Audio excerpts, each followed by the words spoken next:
আলহামদুলিল্লাহ, আল্লাহ সুবহানাহু ওয়া তাআলার দরবারে অসংখ্য অগণিত শুকরিয়া। যে মহান প্রভু, যে মহান পরওয়ারদিগার আমাদেরকে বিগত জুমা থেকে এই জুমা পর্যন্ত হায়াত দিয়েছেন, পাশাপাশি অসংখ্য অগণিত অসুস্থ মানুষের ভিড়ে আল্লাহ তাআলা আমাকে আপনাকে সুস্থ রেখেছেন। পাশাপাশি সপ্তাহের শ্রেষ্ঠতম দিন, আবার চলছে হজের মাস।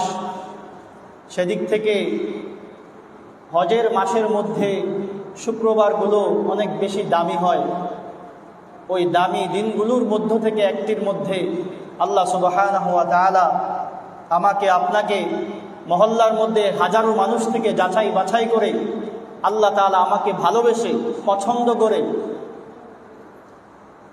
মসজিদের মধ্যে আগে আগে আসার, বসার এবং কোরআন ও সুন্নাহর আলোকে কিছু কথা বলার এবং শোনার তৌফিক দিয়েছেন।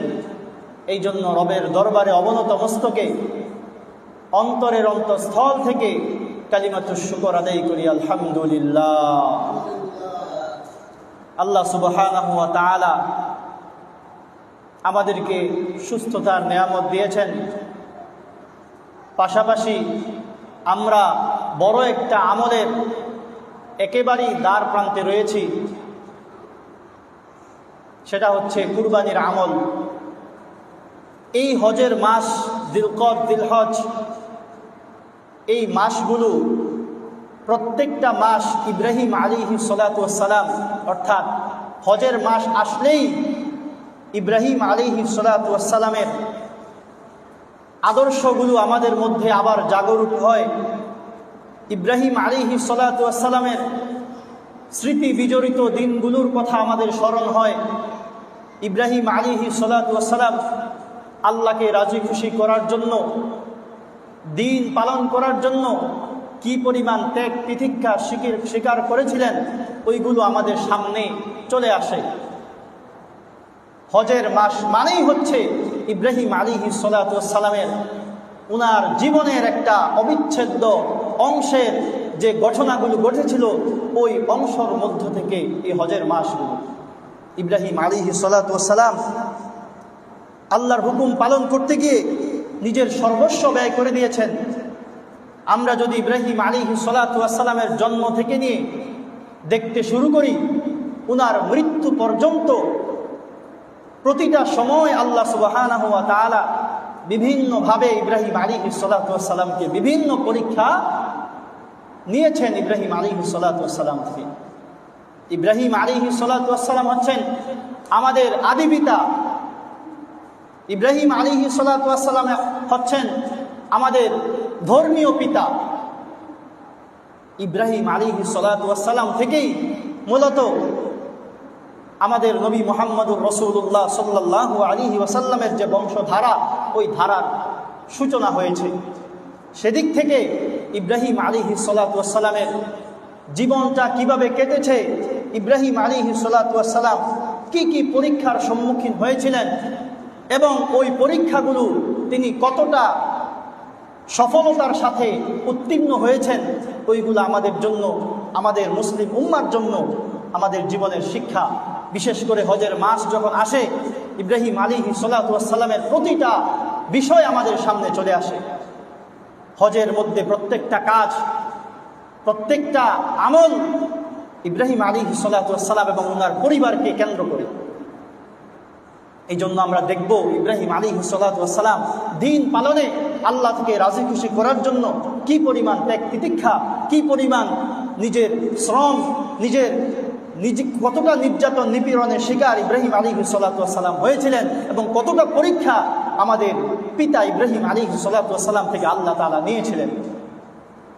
আমরা দেখি আল্লাহ তাআলা পবিত্র কোরআনের মধ্যে বলে দিয়েছেন, وَإِذِ ابْتَلَى إِبْرَاهِيمَ رَبُّهُ بِكَلِمَاتٍ فَأَتَمَّهُنَّ।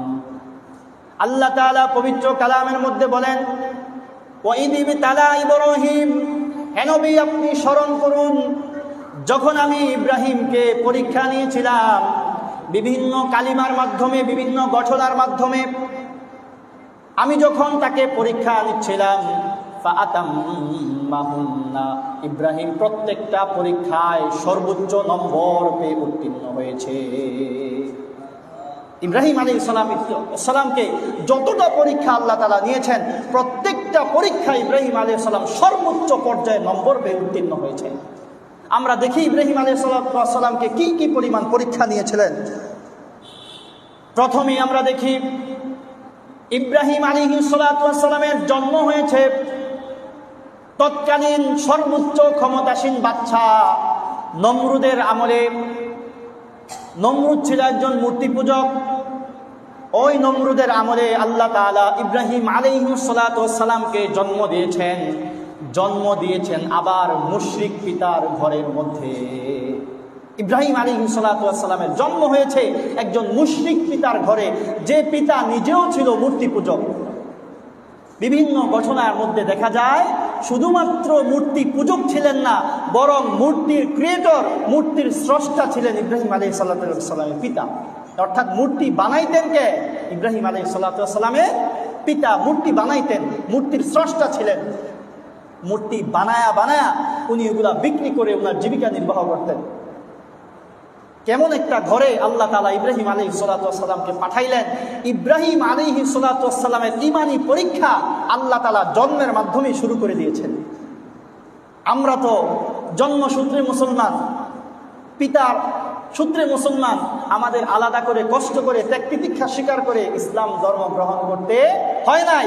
আল্লাহ না করতো যদি আমাদের জন্ম হইতো কোনো হিন্দুর পরিবারে, কোনো খ্রিস্টানের পরিবারে, কোনো বিধর্মীর ঘরে যদি জন্ম হইতো, আল্লাহ তাআলাই ভালো জানেন যে আমরা কি ইসলামের পথে আসতে পারতাম কি পারতাম না। আল্লাহ তাআলা ইব্রাহিম আলাইহিস সালামের বলেছিলাম যে ইব্রাহিম আলাইহিস সালামের পরীক্ষা শুরু হয়েছে জন্ম থেকে নিয়ে একদম মৃত্যু পর্যন্ত। জন্মটাও পরীক্ষা কিনা?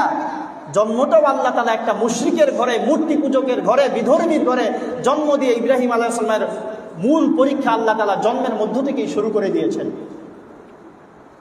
আল্লাহ তাআলা ইব্রাহিম আলাইহিস সালামকে মুশরিকের ঘরে জন্ম দেওয়ার কারণে ইব্রাহিম আলাইহিস সালাম যেহেতু ভবিষ্যতে নবী হবেন, এই জন্য ইব্রাহিম আলাইহিস সালাম ওনার মন মগজে ছিল আল্লাহ তাআলার প্রতি ভালোবাসা, আল্লাহ তাআলার প্রতি প্রেম, আল্লাহ তাআলার একত্বের প্রতি ছিল এক অগাধ বিশ্বাস। এই জন্য আমরা দেখি ইব্রাহিম আলাইহিস সালাম যখন বুঝের হয়ে উঠলেন, তখন ওনার পিতাকে তিনি বিভিন্নভাবে বুঝিয়েছেন যে পিতা, তুমি যেই সমস্ত কাজ করতেছ এই সমস্ত কাজ কোনো সঠিক কাজ নয়, এটা হচ্ছে আল্লাহ বিরোধী কাজ, স্রষ্টা বিরোধী কাজ। অতএব বাবা তুমি পথ থেকে ফিরে আসো। ওনার জন্মটাই হয়েছে মুশরিক পিতার ঘরে, যে কারণে তাকে ইসলাম গ্রহণ করতে হয়েছে। অর্থাৎ ওনাকে বহুত কষ্ট পরিশ্রম সাধনা করে ইব্রাহিম আলাইহিস সালামকে ঈমানের উপর টিকে থাকতে হয়েছে। ইব্রাহিম আলাইহিস সালাম পিতাকে বিভিন্নভাবে বুঝিয়েছিলেন। আল্লাহ তাআলা পবিত্র কোরআনের মধ্যে বলেন, ওয়াইদ ক্বালা ইব্রাহিমু লিআবিহি আযার আতাত্তাখিযু আসনামান আলিহা। ইব্রাহিম আলাইহিস সালাম পিতাকে ডাক দিয়ে বলতেছেন, হে আমার বাবা, আপনি কি মূর্তির পূজাকে আপনার স্রষ্টা হিসেবে গ্রহণ করে নিয়েছেন? একটা মূর্তি যে কিছু করতে পারে না, যার কোনো কিছু করার ক্ষমতা নাই, এমন কাউকে আপনি আপনার রব হিসেবে গ্রহণ করেছেন। বিভিন্নভাবে বাবাকে বোঝানোর চেষ্টা করেছেন। যতদিন ইব্রাহিম আলাইহিস সালাম বাবার সাথে ছিলেন, ততদিন পর্যন্ত ইব্রাহিম আলাইহিস সালাম বাবাকে বুঝিয়ে গিয়েছেন। আল্লাহ তাআলা পবিত্র কোরআনে ইব্রাহিম আলাইহিস সালাম কিভাবে বুঝিয়েছেন এইগুলো আল্লাহ তাআলা বিভিন্ন আয়াতের মধ্যে বলেছেন। আল্লাহ তাআলা বলেন, ইয ক্বালা লিআবিহি ইয়া আবাতি লিমা তা'বুদু মা লা ইয়াসমাউ ওয়া লা ইউবসির। ইব্রাহিম আলাইহিস সালাম বাবাকে বুঝাচ্ছেন, হে বাবা, হে আমার প্রিয় বাবা, আপনি কেন এমন জিনিসের ইবাদত করেন যে জিনিস চোখে দেখে না, যে জিনিস কানে শোনে না, এমন জিনিসের ইবাদত আপনি কেন করতেছেন? ইব্রাহিম আলাইহিস সালাম আরো বুঝিয়েছেন, ইয়া আবাতি লা তা'বুদিশ শাইতান, মূর্তিরা হচ্ছে একটা শয়তানের নমুনা, অতএব আপনি লা তা'বুদিশ শাইতান, এই সমস্ত শয়তানদের ইবাদত উপাসনা আপনি করবেন না। কেন করবেন না? বলে, ইন্নাশ শাইতানা কানা লির-রহমানি আসিয়া, শয়তান হচ্ছে আল্লাহ তাআলার চরম অবাধ্য। শয়তানের চাইতে বড় অবাধ্য আর কেউ আছে? ইবলিসের চাইতে বড় অবাধ্য আল্লাহ তাআলার প্রতি সবচেয়ে বড় অবাধ্য কে? ইবলিস। তো এই শয়তানের একটা ধারক বাহক হচ্ছে এই সমস্ত মূর্তি। এই সমস্ত মূর্তি শয়তানের পথে পরিচালিত করে। এই জন্য ইব্রাহিম আলাইহিস সালাতু ওয়াস সালাম বাবাকে বারবার বুঝিয়েছেন, বাবা এই সমস্ত মূর্তিদের পথে যাবেন না। যে মূর্তি আপনার কথা শুনতে পারে না, যে মূর্তি চোখে দেখে না, যে মূর্তি তার সামনে হাজার হাজার আইটেমের খাবার রাখা থাকে, ওই খাবার মশা মাছি খায়, এই মশা তাড়ানোর মতো ক্ষমতা যে মূর্তি থাকে না, ওই মূর্তির ইবাদত উপাসনা করে আপনি আপনার সৃষ্টিকর্তা রবকে আপনি অখুশি করিয়েন না। ইব্রাহিম আলাইহিস সালাম বারবার বাবাকে বুঝিয়ে গিয়েছেন। শেষ পর্যন্ত ইব্রাহিম আলাইহিস সালাম দ্বিতীয় নাম্বার পরীক্ষার মধ্যে পড়েছেন। বাবাকে যখন বারবার বুঝাচ্ছেন, তখন বাবার পক্ষ থেকে দ্বিতীয় নাম্বার পরীক্ষা আসছে। বাবা ডাক দিয়ে বলল, আরাগিবুন আনতা আন আলিহাতি ইয়া ইব্রাহিম, হে আমার প্রিয় বৎস, তোমাকে আমি ভালো করে লালন পালন করে বড় করেছি। হে ইব্রাহিম, তুমি কি এখন তোমাকে বড় করার ফলে তুমি আমার থেকে প্রতিশোধ নিচ্ছ? যে মূর্তি আমি বানাই ওই মূর্তির বিরোধিতা তুমি করতেছ। আরাগিবুন আনতা আন আলিহাতি ইয়া ইব্রাহিম, হে ইব্রাহিম, তোমার কি হইলো? এই মূর্তি বেচা টাকা খাওয়ায়া তোমারে লালন পালন করলাম, বড় করলাম, আজকে তুমি মূর্তির বিরোধী হয়ে গেলা। ইব্রাহিম আলাইহিস সালামের বাবা ওনাকে কি বলল? এই কথাটা বলল, এবং শুধুমাত্র এতটুকু বলে ক্ষান্ত হন নাই। বলল কি, লা ইল্লাম তানতাহি লা আরজুমান্নাক, হে ইব্রাহিম, তুমি যদি তোমার এই সমস্ত কথাবার্তা থেকে, মূর্তির বিরুদ্ধে বিভিন্ন বদনাম ছড়ানো থেকে ফিরে না আসতে পারো, তাহলে জেনে রাখো আমার অঞ্চলে যে সমস্ত মানুষরা রয়েছে আমি সহ তোমাকে পাথর মেরে হত্যা করা হবে। নাউযুবিল্লাহ। বাবাকে বারবার বুঝিয়েছেন, শরীয়ত বুঝিয়েছেন, কিন্তু বাবা বুঝতে নারাজ। এমন কি বলেছেন, শেষ পর্যন্ত এমন কথাও বলেছেন, ওয়াহজুরনি মালিয়া, তুমি যদি এমনটাই করতে থাকো, তুমি যদি আমাদের মূর্তির বিরুদ্ধে বিভিন্ন বদনাম ছড়াইতে থাকো, তাহলে আমাকে পুরাপুরিভাবে ত্যাগ করে তুমি তোমার জায়গায় তুমি চলে যাও, তুমি তোমার রাস্তা দেখো, তুমি তোমার পথ দেখো। ইব্রাহিম আলাইহিস সালাতু ওয়াস সালাম ভয় পান নাই যে আমাকে ঘর ছাড়া হতে হবে, এই জন্য অন্যায়ের বিরোধিতা করা যাবে না, আমাকে সমাজ ছাড়া করবে, আমাকে রাষ্ট্র ছাড়া করবে, আমাকে রাষ্ট্রদ্রোহী বানিয়ে দিবে, এই জন্য হকের পথ থেকে সরে যাব, এমন পিতা আমাদের ইব্রাহিম ছিলেন না। ইব্রাহিম আলাইহিস সালাতু ওয়াস সালামের চেতনা ছিল, হক যেটা আল্লাহ তাআলার পক্ষ থেকে এসেছে, অন্যায় হয়েছে আমি এর বিরোধিতা করব। হক আমার সামনে এসেছে, হকের পক্ষে যদি কেউ না থাকে, দুনিয়ার কেউ না থাকে, আমি ইব্রাহিম একাও যদি হকের পক্ষে লড়ে যেতে হয়, আমি ইব্রাহিম লড়ে যাব। কারণ আমার পরবর্তী যারা উত্তরসূরি আসবে, মুহাম্মদ সাল্লাল্লাহু আলাইহি ওয়াসাল্লাম পর্যন্ত ওই সমস্ত মানুষরা আমাকে আদর্শ হিসেবে গ্রহণ করবে। আমি যদি ইব্রাহিম আজকে বাবা আমাকে ঘর ছাড়া করবে এই ভয়ে যদি আমি মূর্তির দিকে ধাবিত হই, তাহলে আনেওয়ালা উম্মত, পৃথিবীর কিয়ামত পর্যন্ত যত উম্মত আসবে সবাই আমাকে ধিক্কার জানাবে। এই জন্য ইব্রাহিম আলাইহিস সালাম কি করেছেন? ইব্রাহিম আলাইহিস সালাম আস্তে করে বাবার জন্য দোয়া করে বলেছেন কি, সালামুন আলাইকা সাস্তাগফিরু লাকা রাব্বি, বলেন আসসালামু আলাইকুম বাবা, ঠিক আছে, তোমার ভাত তোমার ঘরে আমার থাকার কোনো দরকার নাই। সালামুন আলাইকা সাস্তাগফিরু লাকা রাব্বি, তবে আমি যেহেতু আপনার সন্তান, আপনার জন্য আমার একটা দায়বদ্ধতা আছে। এই দায়বদ্ধতা থেকে আপনাকে আমি অনেক দিন পর্যন্ত বুঝাইছি যে এই পথ থেকে ফিরে আসেন। এরপরেও আল্লাহ তাআলা আমাকে যতদিন ক্ষমতা দিবেন ততদিন পর্যন্ত আস্তাগফিরু লাকা, বাবা আমি আপনার জন্য দোয়া করতে থাকবো, আল্লাহ তাআলা যাতে আপনাকে হেদায়েত দেয়। মুশরিক পিতামাতার জন্য দোয়া করা, মুশরিক পিতামাতার জন্য ক্ষমা প্রার্থনা করা আল্লাহ তাআলার কাছে মারা যাওয়ার পরে, এটা আল্লাহ তাআলা নিষেধ করে দিয়েছেন। একমাত্র ইব্রাহিম আলাইহিস সালাতু ওয়াস সালামের ব্যাপারটা ছিল ভিন্ন। উনি আল্লাহ তাআলার কাছে এখানে বলেন নাই যে আপনি হে আমার রব আমার বাবাকে ক্ষমা করে দেন, এই কথা বলেন নাই।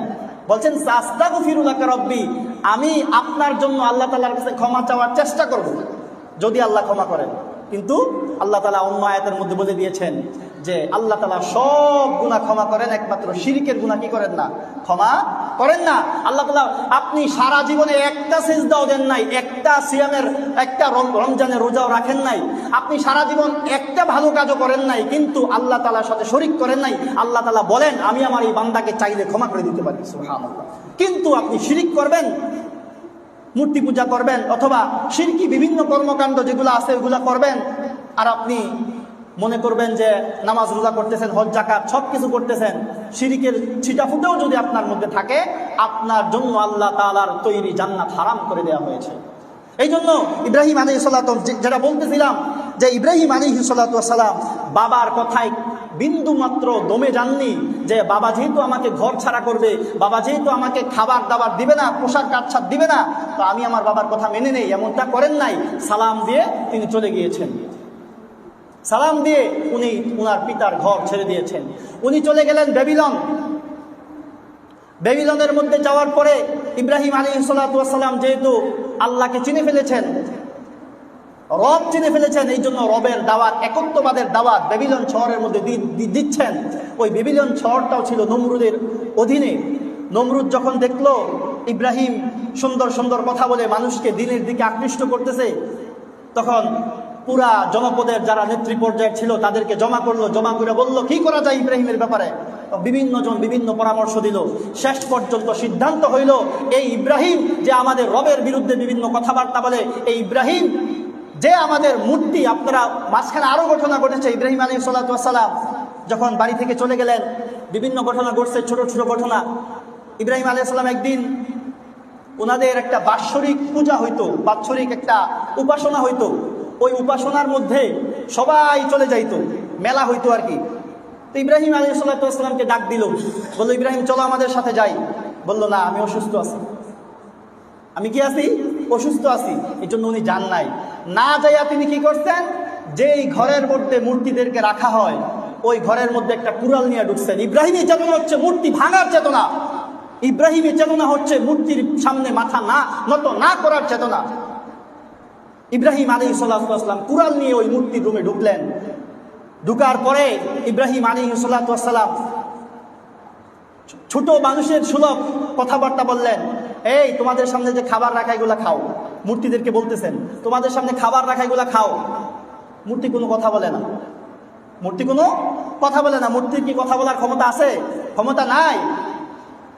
ইব্রাহিম আলাইহিস সালাম তখন একটা একটা করে কি মূর্তিগুলা ভাঙলেন, এবং বড় যে মূর্তিটা ছিল, কোরআনের মধ্যে ঘটনা তারা শুনে থাকবেন, এই জন্য সংক্ষেপে বলে দিচ্ছি। বড় যে মূর্তি ছিল ওই মূর্তির কাঁধের মধ্যে কুড়ালটা ঝুলে চলে আসছে। সবাই যখন অনুষ্ঠান থেকে ফিরে আসলো, ফিরে আসার পর দেখলো যে তাদের ভগবান, তাদের এত শক্তিধর, এত পাওয়ারফুল খোদাগুলাকে ভাঙ্গে থুয়ে চলে গেছে।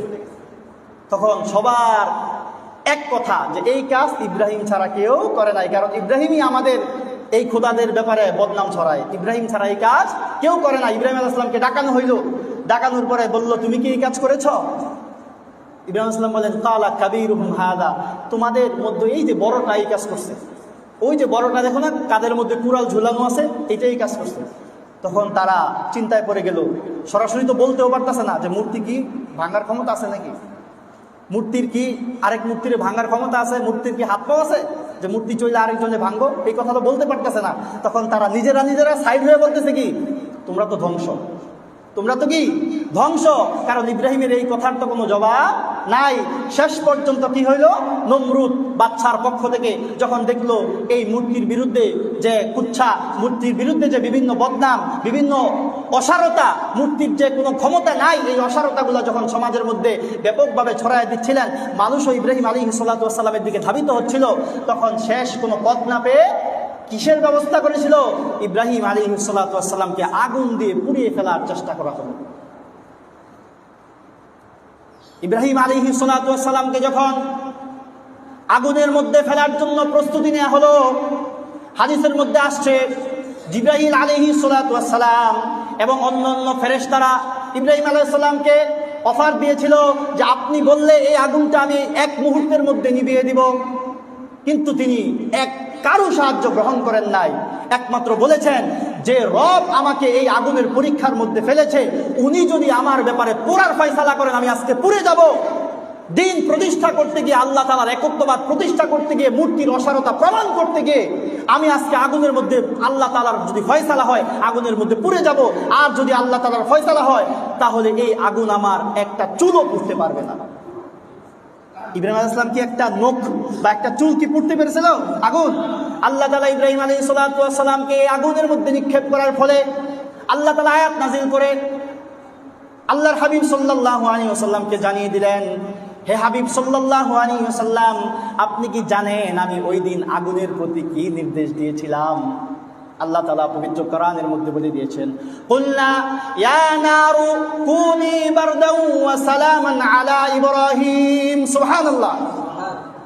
আল্লাহ তাআলা আগুনকে ঘোষণা দিয়ে দিলেন, কুলনা ইয়া নার, হে আগুন, তোমার সৃষ্টিকর্তা আমি রব, তোমার মধ্যে যে তাপ, তোমার মধ্যে যে উষ্ণতা, এটা দিয়েছি আমি, তোমার সৃষ্টিকর্তাও আমি, তোমার মধ্যে যে জ্বালানোর ক্ষমতা আছে এই ক্ষমতাও আমারই দেওয়া, অতএব আমি রব তোমাকে ঘোষণা দিচ্ছি, আমি তোমার রব, তোমাকে হুকুম করছি, কুনি বারদান ওয়া সালামান আলা ইব্রাহিম, তুমি ইব্রাহিমের জন্য ঠান্ডা হয়ে যাও। সুবহানাল্লাহ। ঠান্ডা হয়ে যাও বলে আল্লাহ তাআলা শেষ করেন নাই। ঠান্ডা হলে তো আবার বরফ হয়ে যাবে, অতিরিক্ত ঠান্ডা হলে আবার বরফ হয়ে যাবে, এই জন্য আল্লাহ তাআলা ঠান্ডা বলে শেষ করেন নাই, বলছেন কি কুনি বারদান ওয়া সালামান আলা ইব্রাহিম, ইব্রাহিমের জন্য প্রশান্তিদায়ক হয়ে যাও। সুবহানাল্লাহ। একত্ববাদের পক্ষে যারা থাকে, এক আল্লাহর পক্ষে যারা থাকে, অন্যায়ের বিরুদ্ধে যারা মাথা নত করে না, আল্লাহ সুবহানাহু ওয়া তাআলা তারা যতই অগ্নি পরীক্ষার মধ্যে পড়ুক না কেন, আল্লাহ তাআলা ওই অগ্নি পরীক্ষা থেকে মুক্তি দান করবেন ইনশাআল্লাহ। এই জন্য অন্যায়ের পক্ষে আমাকে হত্যা করে ফেলা হবে, আমাকে ধ্বংস করে দেওয়া হবে, আমার পরিবার পরিজন শেষ করে দেওয়া হবে, এই ভয়ে ইসলাম থেকে সরে যাওয়া যাবে? এই ভয়ে হকের পথ থেকে সরে যাওয়া যাবে? যাবে না। কারণ যাবে না বিধাই ইব্রাহিম আলাইহিস সালাম যান নাই। ইব্রাহিম আলাইহিস সালাম হচ্ছেন আমাদের ধর্মীয় পিতা। আমাদের পিতা আমাদেরকে শিক্ষা দিচ্ছেন, যদি তোমাকে পৃথিবীর পরাক্রমশালী বাদশা নমরুদের মতো কেউ যদি তোমাকে আগুনের মধ্যে নিক্ষেপ করে, এক আল্লাহর উপর ভরসা করে আগুনের মধ্যে ঝাঁপিয়ে পড়বা। এই আগুন তোমার কোনো কিছু করার ক্ষমতা রাখে না, কারণ এই আগুনের মালিকও কে? যেই রবের ইবাদত করতে গিয়ে আমি বাধার সম্মুখীন হচ্ছি, ওই রবই হচ্ছে ওই আগুনেরও মালিক। অতএব তোমার আমার কোনো পেরেশানির কারণ নাই। হকের পথে থাকতে গিয়ে বিভিন্ন বাধা বিপত্তি আসবে, বিভিন্ন ধরনের কটাক্ষ তোমাকে শুনতে হবে। এই ধরনের কথা তোমাকে যাতে হকের পথ থেকে টলাইতে না পারে, সরাইতে না পারে, এটা হচ্ছে আমাদের ইব্রাহিম আলাইহিস সালামের শিক্ষা। যাই হোক, ইব্রাহিম আলাইহিস সালাম পরীক্ষা একের পর এক দিয়ে যাচ্ছেন। জন্ম হয়েছে মুশরিক পিতার ঘরে, ইমানের পরীক্ষা জন্ম থেকেই শুরু হয়ে গিয়েছে। এরপরে ঘর ছাড়া হইলেন, এরপরে আগুনের মধ্যে পরীক্ষায় আল্লাহ তাআলার রহমতে উনি পাশ করলেন। এরপরে আসে ইব্রাহিম আলাইহিস সালামের উপর, শেষ পর্যন্ত দেখলো যখন ইব্রাহিমকে আর আগুন দিয়েও কোনো কাজ হলো না, অতএব এরে দেশ ছাড়া করো, তাকে দেশ থেকে বিদায় করে দাও। তখন ইব্রাহিম আলাইহিস সালাম দেখলেন যে না, এই দেশে থেকে সবাই আমার বিরুদ্ধে চলে যাচ্ছে, স্বয়ং রাষ্ট্র ক্ষমতা যার হাতে তিনিও আমার বিরুদ্ধে, অতএব এই জায়গায় থেকে আমি কিছু করতে পারবো না। যেমনটা নবী মুহাম্মদ সাল্লাল্লাহু আলাইহি ওয়াসাল্লাম আল্লাহর আদেশে মক্কা থেকে মদিনায় হিজরত করেছিলেন। কেন? যখন দেখেছিলেন মক্কার মধ্যে ইসলামটা পরিপূর্ণভাবে প্রস্ফুটিত হচ্ছে না, তখন আল্লাহ তাআলা আদেশ দিলেন মদিনায় চলে যাও, মদিনাতে গিয়ে ইসলাম পরিপূর্ণভাবে বিকশিত হবে। ইব্রাহিম আলাইহিস সালাতু ওয়াস সালাম দেখলেন যে আমি যদি এই বেবিলনের মধ্যে থাকি তাহলে আমিও কি করতে পারবো না, আল্লাহ তাআলার একত্ববাদকে সঠিকভাবে আমি প্রমাণ করতে পারবো না, আল্লাহ তাআলার একত্ববাদ নিয়ে আমি বাঁচতে পারবো না। ইব্রাহিম আলাইহিস সালাতু ওয়াস সালাম হিজরত করলেন। হিজরতের ধারাবাহিকতা শুধুমাত্র মুহাম্মদ সাল্লাল্লাহু আলাইহি ওয়াসাল্লাম থেকেই না, বরং আমাদের আদি পিতা ইব্রাহিম আলাইহিস সালাতু ওয়াস সালাম থেকে হিজরতের ধারা শুরু হয়ে গিয়েছে। যেখানে আপনি আল্লাহর হুকুম পালন করতে পারবেন না, যেখানে আপনি আল্লাহ তাআলার যে আইনগুলো সঠিকভাবে পালন করতে পারবেন না, সেই জায়গার মধ্যে হিজরতের ঘোষণা আছে। আপনার এই জায়গায় থাকার তো দরকার না, আপনার যদি সামর্থ্য থাকে আপনি এই জায়গা থেকে যে জায়গায় গেলে আপনি আল্লাহর হুকুমগুলো সঠিকভাবে পালন করতে পারবেন, ওই জায়গায় চলে যান। যদি আপনার ক্ষমতা না থাকে এটাকে পরিবর্তন করার, আর যদি আপনার ক্ষমতা থাকে যে এই সমাজটাকে আমি পরিবর্তন করব, এই সমাজটাকে আমি আল্লাহর হুকুম পালনের ক্ষেত্র আমি তৈরি করব, তাহলে এটাকে আপনাকে প্রস্তুত করতে হবে। অন্যথা যদি এমন দেখেন যে আপনি পারছেন না, তখন আপনার জন্য কোরআন এবং হাদিস অনুযায়ী আপনার ফয়সালা হচ্ছে আপনি হিজরত করে যে জায়গায় গেলে আপনার জন্য আমল করা সহজ, ওই জায়গায় আপনি চলে যাবেন। তো ইব্রাহিম আলাইহিস সালাতু ওয়াস সালাম কি করলেন? হিজরত করে সিরিয়ায় চলে গেলেন। ইব্রাহিম আলাইহিস সালামের পরীক্ষা ধাপে ধাপে আসছে। এই হজের মাস, এই মাসগুলো হচ্ছে কিসের মাস? হজের মাস। হজের মাস প্রত্যেকটা দিনই হচ্ছে ইব্রাহিম আলাইহিস সালাতু ওয়াস সালামের বিভিন্ন স্মৃতি বিজড়িত দিন। এই জন্য ইব্রাহিম আলাইহিস সালাম কি কি ধরনের পরীক্ষার মধ্যে আল্লাহ তাআলা ইব্রাহিম আলাইহিস সালামকে ফেলেছিলেন এবং ইব্রাহিম আলাইহিস সালাম কিভাবে এই পরীক্ষাগুলোর মধ্যে উত্তীর্ণ হয়েছেন, এই শিক্ষাগুলো আমাদের জানা দরকার আছে কিনা? আছে। ইব্রাহিম আলাইহিস সালামের আমরা সন্তান, এই জন্য এই বিষয়গুলো আমাদের খুব ভালোভাবে উপলব্ধি করতে হবে। ইব্রাহিম আলাইহিস সালামের এরপরে পরীক্ষা আসলো। দেখেন কিছু কিছু বিধান যেগুলা শুরুই হয়েছে ইব্রাহিম আলাইহিস সালাম থেকে, কিছু কিছু বিধান যেগুলা শুরুই হয়েছে ইব্রাহিম আলাইহিস সালাম থেকে। এই যে আমাদেরকে মুসলমান হিসাবে খতনা করানো হয়, খতনা, আমরা যারা মুসলিম, যারা বালেক, সবাই তো আলহামদুলিল্লাহ আমাদের খতনা করানো হয়েছে। এটা হচ্ছে একজন মুসলিমের শেয়ার, একটা মুসলিমের নিদর্শন, খতনা করানো।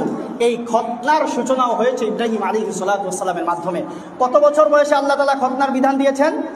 ইব্রাহিম আলাইহিস সালাতু ওয়াস সালামের বয়স যখন 80 বছর। সুবহানাল্লাহ, 80 বছর বয়স একটা বৃদ্ধ মানুষ, তার উপর আল্লাহ তাআলা হঠাৎ করে একটা হুকুম দিলেন যে ইব্রাহিম তুমি তোমার নিজের খতনা নিজে করবা। ইব্রাহিম আলাইহিস সালাম এক বিন্দু পরিমাণও এটা থেকে পিছু হটেন নাই, এমন বলেন নাই যে এই বয়সে এসে আমাকে খতনা করতে হবে। এখানে খতনাটা বিষয় না, এখানে হচ্ছে আল্লাহর আইনটা ইব্রাহিম আলাইহিস সালাম, আল্লাহ তাআলার বিধান, আল্লাহ তাআলার হুকুম আসছে, ইব্রাহিম আলাইহিস সালাম কিভাবে পালন করেছেন এটা হচ্ছে আমাদের শিক্ষা।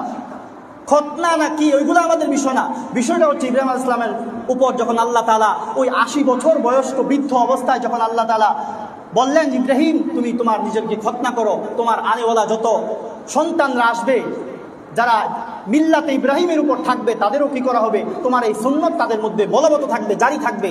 ইব্রাহিম আলাইহিস সালাম এক বিন্দু পরিমাণ কোনো এশকাল করেন নাই, কোনো প্রশ্ন করেন নাই, কোনো প্রকার দ্বিধা সংশয় ছাড়া ইব্রাহিম আলাইহিস সালাম খতনা করেছেন। এছাড়াও আরও অনেকগুলো বিষয় যেগুলো ইব্রাহিম আলাইহিস সালামের মাধ্যমে শুরু হয়েছে, মুছ কাটার বিধান, নখ কাটার বিধান, এগুলো ইব্রাহিম আলাইহিস সালামের একটা সুন্নত। মুছ যে খাটো করা, এমনিভাবে নখ কাটা, বলতে পারেন আগে কি মানুষ নখ কাটতো না? নখ কাটতো না, আসলে এমনিতেই গিয়ে এগুলো স্বাভাবিকভাবেই পড়ে যাইতো, কিন্তু নখ কাটাটা আলাদাভাবে একটা সুন্নত, মুছ কাটা এটা আলাদাভাবে একটা সুন্নত। এটা শুরু হয়েছে কার থেকে? ইব্রাহিম আলাইহিস সালাম থেকে। এমনিভাবে সর্বপ্রথম সাদা চুল ইব্রাহিম আলাইহিস সালাম দেখেছেন, এর আগে কারো চুল পাকতো না। সুবহানাল্লাহ, ইব্রাহিম আলাইহিস সালাম থেকেই সর্বপ্রথম সাদা চুল, যে আমাদের যে চুল দাড়ি পাকে, এটা কার থেকে সূচনা হয়েছে? ইব্রাহিম আলাইহিস সালাম থেকে। যাই হোক, ওই দিকে যাচ্ছি না। দেখেন ইব্রাহিম আলাইহিস সালাম পরীক্ষা, খতনা, 80 বছর বয়স্ক একটা বৃদ্ধ মানুষের উপর আল্লাহ তাআলা হুকুম করলেন পরীক্ষার জন্য যে ইব্রাহিম তুমি তোমার খতনা করবা। আল্লাহ তাআলার আদেশ আসার পরে এক মুহূর্ত পরিমাণ বিলম্ব ইব্রাহিম আলাইহিস সালাম করেন নাই। এরপরে আসে ইব্রাহিম আলাইহিস সালামের উপর এর চাইতে বড় পরীক্ষা। কথা বলবেন না, এই কথা বললেন না। ইব্রাহিম আলাইহিস সালামের উপর সবচেয়ে বড় পরীক্ষা আসে স্ত্রী সন্তানকে বনবাস দেওয়া। আমরা জানি ইব্রাহিম আলাইহিস সালাম প্রায় 120 বছর বয়সে গিয়ে আল্লাহ তাআলা সন্তান দিয়েছেন। ইব্রাহিম আলাইহিস সালাম সারাটা জীবন দোয়া করেছেন, রব্বি হাবলি মিনাস সলিহিন, রব্বি হাবলি মিনাস সলিহিন। হে আল্লাহ, আমি তো আপনার একত্ব জমিনের মধ্যে ছড়িয়ে দিয়ে যাচ্ছি, কিন্তু আমার উত্তরাধিকার কে হবে? আমার পরে আমার এই দায়িত্ব কে পালন করবে? অতএব আপনি আমাকে একটা নেক সন্তান দান করেন। আল্লাহ তাআলা অনেক বছর হয়ে যাচ্ছে ইব্রাহিম আলাইহিস সালামের কোনো সন্তান হয় না। আমরা ঘটনা ভালো করেই জানি। আল্লাহ তাআলা যখন ধারাবাহিকভাবে ইব্রাহিম আলাইহিস সালাম দোয়া করে গিয়েছেন, আল্লাহ তাআলা 120 বছর বয়সে গিয়ে আল্লাহ তাআলা ইব্রাহিম আলাইহিস সালামকে একটা সন্তান দান করলেন। এই জন্য আমরা যারা হতাশ হয়ে যাই, করে দাদা নানারা কি পরিমাণ মহব্বত করে নাতিদেরকে, যখন মানুষ বয়স বেশি হয়ে যায় তখন ছোট ছোট বাচ্চা যারা আসে তাদের প্রতি বেশি পরিমাণ মহব্বত কাজ করে। তো ইব্রাহিম আলাইহিস সালাম 120 বছর বয়সে আল্লাহ তাআলার কাছে চাইতে চাইতে চাইতে চাইতে আল্লাহ তাআলা 120 বছর বয়সে যখন সন্তান দান করলেন, তখন আল্লাহ তাআলার পক্ষ থেকে আদেশ আসলো, ইব্রাহিম তুমি তোমার এই স্ত্রী সন্তান নিজের কাছে রাখতে পারবা না, পাঠায় দাও ওই মক্কার মরুভূমিতে। তখন মক্কা ঘর তখনও হয় নাই, একটা বিরান জনপদ, একটা গাছপালা নাই, কোনো কিছু নাই, দুধু মরুভূমি, বালিকা রাশি শুধুমাত্র চতুর্দিকে। ইব্রাহিম আলাইহিস সালাম এক বিন্দু পরিমাণ আল্লাহ তাআলাকে এশকাল করেন নাই যে কেন এত বছর পরে আমাকে সন্তান দিলেন, এই সন্তান আবার আমি এত দূরে কেন রেখে আসবো? আল্লাহ তাআলার হুকুমের সামনে কোনো ধরনের প্রশ্ন ইব্রাহিম আলাইহিস সালাম উত্থাপন করেন নাই। সরাসরি নিয়ে চললেন ইব্রাহিম আলাইহিস সালামকে ওই শুধু সিরিয়া থেকে মক্কার জমিন কত দূরে, হাজার হাজার মাইল দূরে, ওই জমিনের মধ্যে আল্লাহ সুবহানাহু ওয়া তাআলার আদেশে ইব্রাহিম আলাইহিস সালাম ওনার স্ত্রী হাজরা আলাইহিস সালাম এবং ওনার শিশুপুত্র ইসমাইল আলাইহিস সালামকে রেখে আসলেন। গিয়ে ওনার বিবি এখনো জানেন না যে উনি যে আমাদেরকে এই জায়গার মধ্যে নিয়ে আসছেন, আমাদেরকে রেখে চলে যাবেন, জানেন না। ইব্রাহিম আলাইহিস সালাম গিয়ে সন্তানদেরকে রাখলেন, ওনার বিবিকে রাখলেন, রাইখা উল্টা হাঁটা দিলেন। সুবহানাল্লাহ, চিন্তা করেন কি পরিমাণ আল্লাহর হুকুমের সামনে কতটুকু মাথা নত করার প্রিপারেশন থাকলে এমনটা করা যায়। এত বছর বয়স পরে আল্লাহ তাআলা সন্তান দান করলেন। ওই সন্তানকে আল্লাহ তাআলা আদেশ করলেন মরুভূমিতে রেখে আসার জন্য। মরুভূমিতে রেখে বিবির কাছ থেকে বিদায়ও নেন নাই, পিছনের দিকে ফিরা তাকানো নাই, উল্টা হাঁটা দিয়েছেন। ওনাকে আদেশ করা হয়েছে রেখে যাওয়ার জন্য, দেখার মালিক আল্লাহ। আল্লাহর উপর কতটুকু তাওয়াক্কুল আছে যে এই জায়গার মধ্যে রেখে গেলে তো আমার স্ত্রী সন্তান না খেয়ে মারা যাবে, পিপাসায় মারা যাবে, এই ধরনের কোনো চিন্তা করেছেন? করেন নাই। রেখে সোজা উল্টা হাঁটছেন। বিবি তো হঠাৎ করে হতবাক হয়ে গেলেন, কি অবস্থা, এই বিরান ভূমিতে রেখে স্বামী কোথায় চলতেছেন? বিবি দৌড়াচ্ছেন পিছন পিছন, বলতেছেন আপনি আমাদেরকে কেন রেখে যাচ্ছেন? কিছু বলে না ইব্রাহিম আলাইহিস সালাম। আপনি আমাদেরকে এই জায়গায় রেখে যাওয়ার জন্য আসছেন? কিছু বলে না ইব্রাহিম আলাইহিস সালাম। তখন দেখলেন যে কিছুই জবাব দিচ্ছে না, আবার পিছনে ফিরছেও না। না ফিরার পিছনেও কাহিনী আছে। যখন ফিরবেন যখন উনার বিবি যখন হতভম্ব হয়ে দিশেহারা হয়ে উনার দিকে তাকাবেন, সন্তানের চেহারার দিকে তাকাইলে মায়া কাজ করতে পারে, আবার নিয়ে রওনা দিতে পারেন। এই জন্য পিছনের দিকে ফিরছেন না। সুবহানাল্লাহ, কি পরিমাণ ত্যাগ ইব্রাহিম আলাইহিস সালাম স্বীকার করেছেন। সর্বশেষ বিবি জিজ্ঞেস করলেন, এটা কি আল্লাহর হুকুম? কি জিজ্ঞেস করলেন? যখন দেখলেন একটা কথার জবাবও ইব্রাহিম থেকে পাওয়া যাচ্ছে না, তখন শেষ প্রশ্ন করলেন, এটা কি আল্লাহর হুকুম? ইব্রাহিম আলাইহিস সালাম পিছনে না ফিরে বললেন, হ্যাঁ এটা আল্লাহর হুকুম, এই জন্য আমি তোমাকে রেখে যাচ্ছি। সুবহানাল্লাহ। বিবি বললেন, ইদান লা ইয়াহলিকু রাব্বুনা, তাহলে আমাদের রব আমাদেরকে ধ্বংস করবেন না। আপনার রব যেহেতু আমাদেরকে আদেশ করেছেন যে এই জায়গায় থাকার জন্য, তাহলে আল্লাহর উপর আমি হাজারো পরিপূর্ণ তাওয়াক্কুল আছে যে আমাকে আমার রব এই জায়গার মধ্যে ধ্বংস করবেন না। সুবহানাল্লাহ, কি পরিমাণ তাওয়াক্কুল ছিল তাদের মধ্যে। রেখে গেলেন, ঘটনা আমরা সবাই জানি। তারপর একটা ঘটনা যখন ফাযাক্কির ফাইন্না যিকরা তানফাউল মুমিনিন, একটা ঘটনা যখন বারবার শুনি তখন আমাদের মধ্যে চেতনাটা বারবার জাগ্রত হয়। এই জন্য বলা, ইব্রাহিম আলাইহিস সালাম যখন রেখে গেলেন, আমরা ঘটনা জায়গায় সংক্ষেপে শেষ করতেছি। আমরা জানি এই জায়গার মধ্যে কোনো গাছপালা নাই, কোনো পানি আসছে